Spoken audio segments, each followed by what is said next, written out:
that if you have an exchange of gold for gold, you give me a basket of gold, I give you a basket of gold. But are you strong enough to lift up a basket of gold? If you have an exchange of gold for gold, or if you have an exchange of silver for silver, or wheat for wheat, or barley for barley, or dates for dates, which is bilal, or salt for salt, then it have to be equal, 1 for 1, 2 for 2, 3 for 3. You can't be 1 for 2. You can't be 1 for 4. You can't be 1 for 20. It have to be 1 for 1 or 2 for 2, 3 for 4. If it is not an equal exchange, then that is riba. That is haram. Okay. Well, they taught us this hadith, in the Darul Uloom. But what the teacher never taught us is what is common to all 6.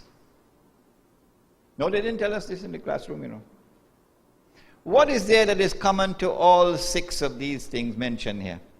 Gold and silver and wheat and barley and dates and salt. Answer? All of them were used as money in the market in Medina. And so when there was a shortage of precious metals, gold and silver, they would use dates as money. And since dates were used as money, that is why an unequal exchange was prohibited. Money for money, unequal, prohibited. Once it's the same money. If it's dates for salt, no problem. If it's wheat for barley, no problem. If it's gold for dates, no problem. But if it is gold for gold, or silver for silver, or wheat for wheat, or barley for barley, or dates for dates, it had to be equal. Why? This we'll answer in the next session. But at this point in time, we could explain. If I give you 1 basket of dates, and I say, well, you return me the dates next year, but 2 baskets. That is a loan on 100% interest, eh? See? A loan on 100% interest. That's why it is prohibited. So because dates were used as money, it was prohibited to have an unequal exchange. So Dilal, what you should have done was to sell the 2 baskets and take that money and buy the 1 basket. Well, then why was it not prohibited to exchange 1 camel for 4? Because animals were never used as money. I work for the whole month and I get my salary. Salary is a goat. Carrying the salary home, salary dead. But when I reach home, I tell my wife, Dolahin salary dead. So she said, go tell the boss. So I went to the boss, I said, boss, salary dead. Boss said, but when I give you salary, salary was living. See? Salary could fall sick. Huh? Salary could break your foot. So you could not use animals as money. Since animals were not used as money, you could have an unequal exchange. But when once something was used as money, you were not allowed to have an unequal exchange. Okay, so now we've answered that question. But what is there common to, where you gone? Mikhail, where you gone? What is there that is common to all 6? Number one, that they all functioned as money So the definition of money in the Sunnah is, number one, it is precious metals. Or number two, if precious metals were in short supply, it would be what we may call commodities, which are in plentiful supply in the market and which have a shelf life. So if you're in Cuba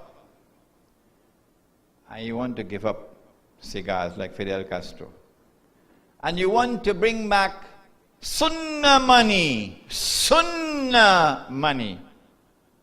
and you have a shortage of gold and silver in the market in Cuba, what would you use as money?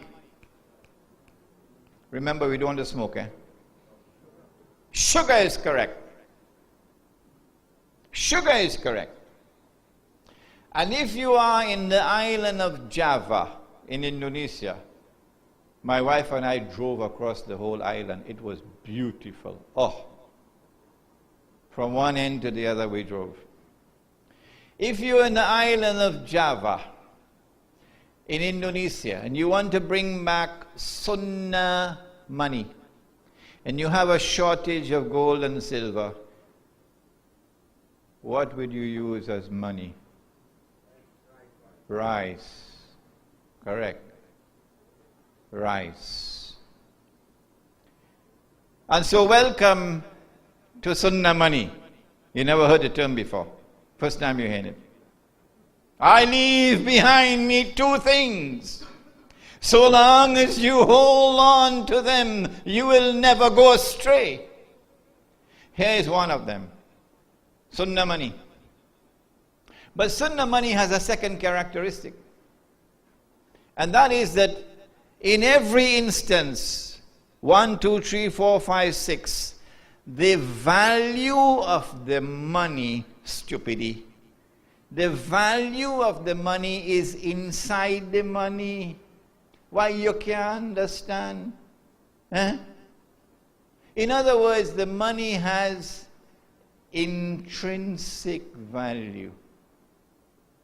The value inside the money.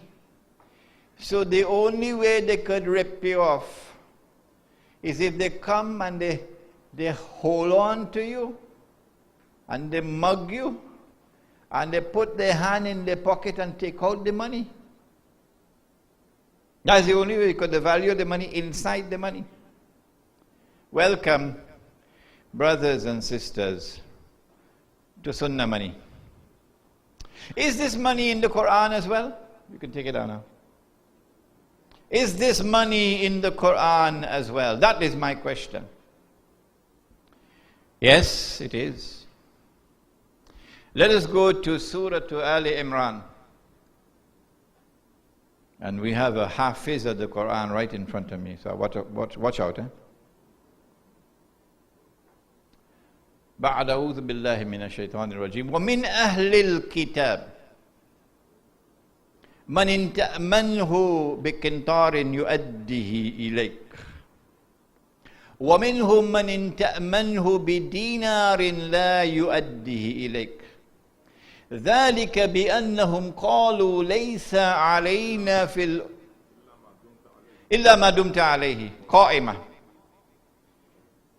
ومن أهل الكتاب من إن تأمنه بقنطار يؤديه إليك ومنهم من إن تأمنه بدينار لا يؤديه إليك إلا ما دمت عليه قائمة ذلك بأنهم قالوا ليس علينا في الأميين سبيل وَيَقُولُونَ عَلَى اللَّهِ الْكَذِبَ وَهُمْ يَعْلَمُونَ. The word of Allah Most High. And amongst the Ahlul Kitab, the people of the Torah, there are those who, breads, you could keep this for me, are going for a few months, are coming back. How much? A quintar. 1,200 ounces of gold, $350,000 US. Breads, You could keep it for me. Yes, of course. And when I come back after a few months, bread, you have my money? Here is your money, man. So he kept it safely and he returned it to me. But another man comes and he said, breads, you could keep this for me. How much? 1 dinar. Only 1 dinar. I go in for a few months. When he come back and he asks him back for his money, he ain't getting it back. But you give that fella 1,200 dinars back when he asks him, but you ain't giving me my 1. The only way I could get this 1 dinar back is if I stand up here and I pong in and I pong in and I pong, give me back my money, give me back my money. Why the double standards? Why? Oh, that is your brother Jew. And me ain't no Jew. So I have the status of a cockroach. Al-Ummi is normally translated as someone who can't read and write. Illiterate. But when the Jew uses the word Ummi, what he means by that is someone who is not a Jew, someone who is Gentile. The reason why he wouldn't return it is because قَالُوا لَيْسَ عَلَيْنَا فِي الْأُمِّيِّينَ السَّبِيلُ. We have no moral obligations to these cockroaches. We can rip them off. وَيَقُولُونَ عَلَى اللَّهِ الْكَذِبَ وَهُمْ يَعْلَمُونَ. But they're telling a lie against Allah, and they know it. Now in this verse of the blessed Quran, the word dinar appears. And this dinar ain't no paper dinar. This is a gold coin. And this is the word of Allah Most High. And so don't come and tell me you didn't have money in the Quran, man. If you didn't know it, now you know it. Is this the only money in the Quran? Dinar, a gold coin? No. You remember when they put Yusuf down the well? Remember? And then the travelers came and they took him out of the well, they found him. Haza Ghulam, we got a boy. And they took him to Misr and they sold him. They sell him. How much they sell him for? وَشَرَوْهُ بِثَمَنٍ بَخْسٍ دَرَاهِمَ مَعْدُودَةٍ. They sold him for a few measly dirhams. Oh, wait a minute. So not only is dinar in the Quran, but dirham is also in the Quran. So you better watch it, eh? You're dealing with the word of Allah. When the word of Allah comes, you better submit to the word of Allah and forget your opinion. This is money. A dinar is a gold coin, a dirham is a silver coin. And even Europe used the word dinar.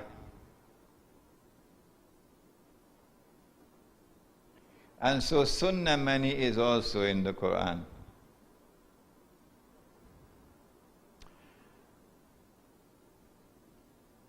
Did this money function successfully as money? What are the functions of money again? The functions of money were